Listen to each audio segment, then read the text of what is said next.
I always had a fantasy of being a chef because I like kitchen life.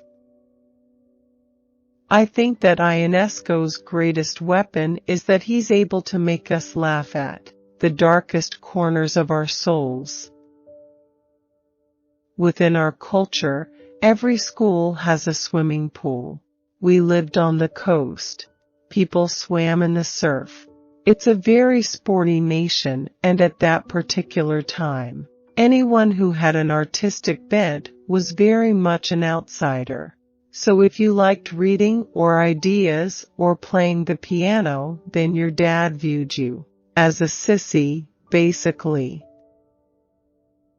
I do love perusing the dictionary to find how many words I don't use, words that have specific, sharp, focused meaning.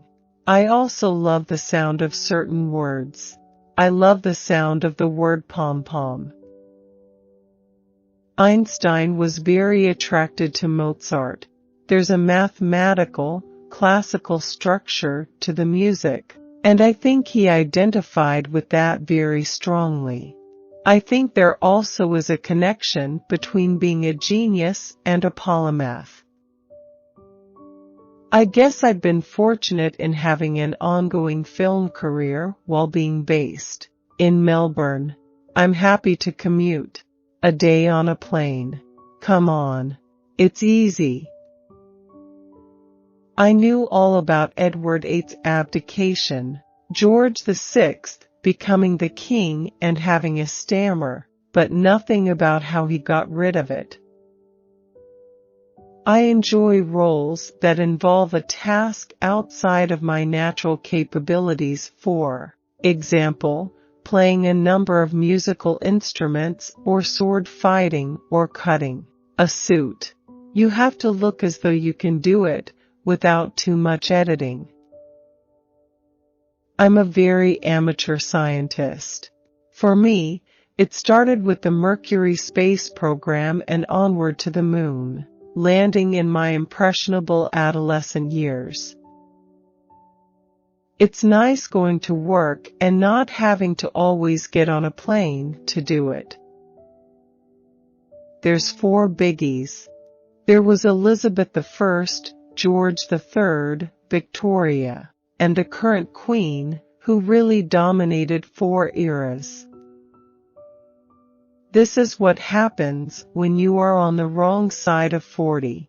Young adults, who could be your children, are now working with you. I was playing their parents or mentor. I started to think, oh, I am not part of that group anymore. Some people are very good at being themselves and being very natural on screen, or being very sexy or handsome or whatever. I like that, and I aspire towards that, but I don't know if I always make it. I work very hard. I don't like the ocean. I'm not a natural swimmer, even though I come from Australia. That's a terrible thing to say. If you're in an Egyptian film and you're not Egyptian, you have to wear mascara and stuff like that. I didn't know the Green Lantern comics at all. I was a Superman reader. Someone told me that there's a connection to Superman, that in an early edition of the Green Lantern comics, Tomar-Re was the envoy to Krypton. That was fascinating to me. I did not want to put myself on the line as an Australian playing Britain's greatest comic actor. The fans of Sellers are obsessive, possessive, and aggressive. I did not want to risk their anger or my own reputation. Being in my more senior years now, you hope somewhere along the track that you're going to get to collide with a role that feels very special, and Einstein is such a magnificent figure.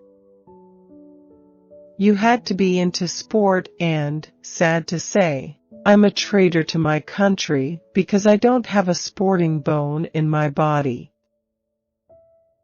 What I appreciated was the fact that the script delved into how Australians were and still are condescended to by the English. I wouldn't mind meeting some of the people I've attempted to portray from the olden days.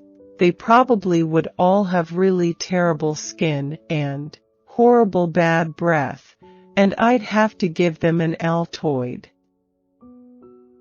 Most films I've worked on have had large casts, but they'd been wonderful people. I think the monkey in Pirates of the Caribbean is the most temperamental co-star I've had.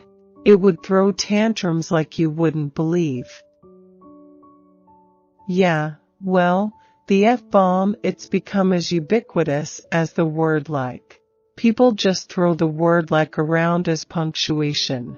And I think in a lot of everyday speech, the F-bomb has become a kind of dash or a comma. Yes, anally retentive men are my forte. Nobody ever said that growing old would be easy. Just having to hold the newspaper out in your 40s and then hair growing out of unusual parts of your body in your 50s. It's tough on the ego. I like roles that are on the extreme ends of the spectrum, and there's special appeal in exploring these slightly forgotten plays that people might think of as subjects for academic term papers instead of live theater. People are intrigued and fascinated, almost obsessed with the private lives of great public personalities. I often thought I was in the wrong business. I was pretty seriously thinking of tossing it in before I shot shine. I do not know why. I was pretty restless. I had been through a bad period of stress-induced anxiety panic attacks, and I was not sure of what I wanted to do.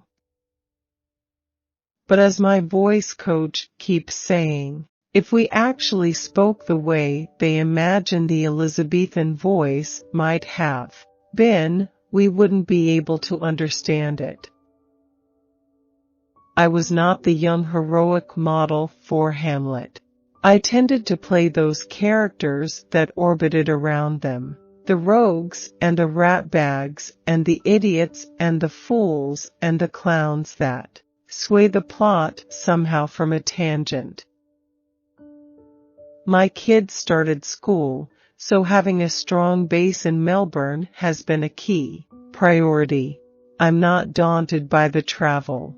People say, it's so far to Australia, and I say, you get on the plane, you eat well, you sleep, you wake up, and you're there.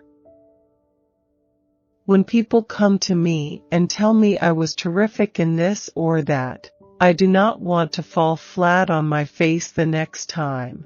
But, tough, I have fallen flat before.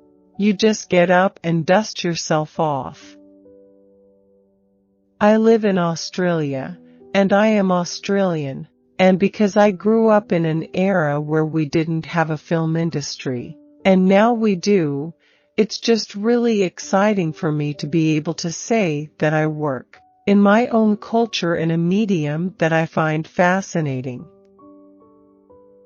As an actor, I'm ambivalent because I'm focused on the other person and what they're giving me, what I need to be giving them, and what the character is thinking. I asked, "What is this guy?" They said, "He's part fish, part bird, maybe a bit of lizard, and you don't have to go through 5 hours of makeup to play him." That was good enough for me.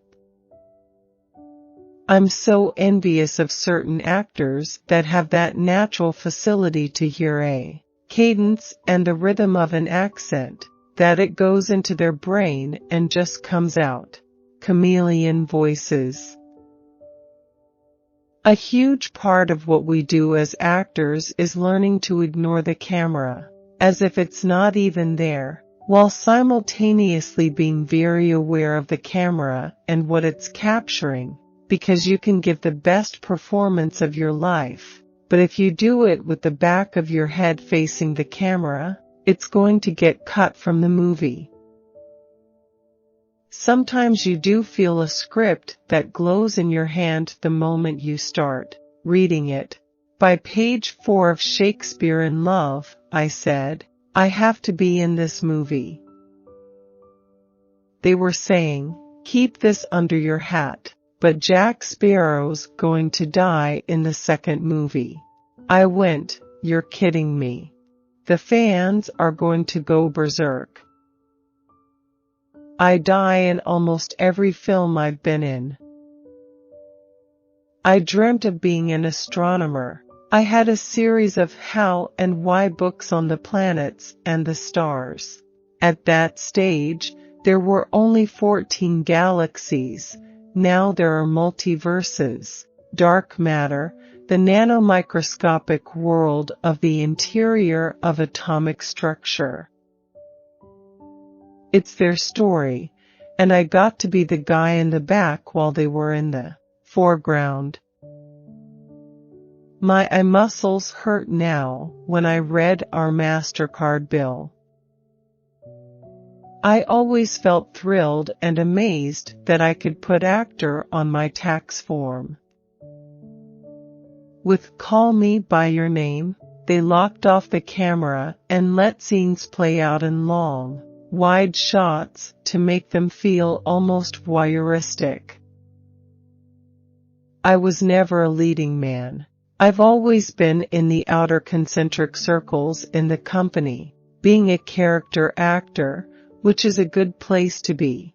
It gives you that diversity.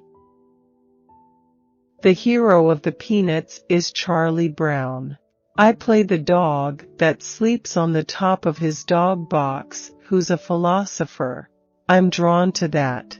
So I'm drawn to Barbossa as I'm drawn to Einstein, because they are outsiders, and I suppose, as a character actor, that's the turf that you're locked into, in a way. I'm in Gods of Egypt. It was CGI on a level that I've never encountered. You're in a blue environment on a mirrored floor, because that's going to be looking like R.A. the Sun God's boat. In the studio, it was like I was in a Robert LePage theatrical piece. People tend to think of Brisbane as a sleepy, subtropical place. I don't know. It's like Baltimore or something. I don't know. You would hear the family dramas going on behind closed doors. It was nice to play something that felt a little more muted or internalized in The Daughter.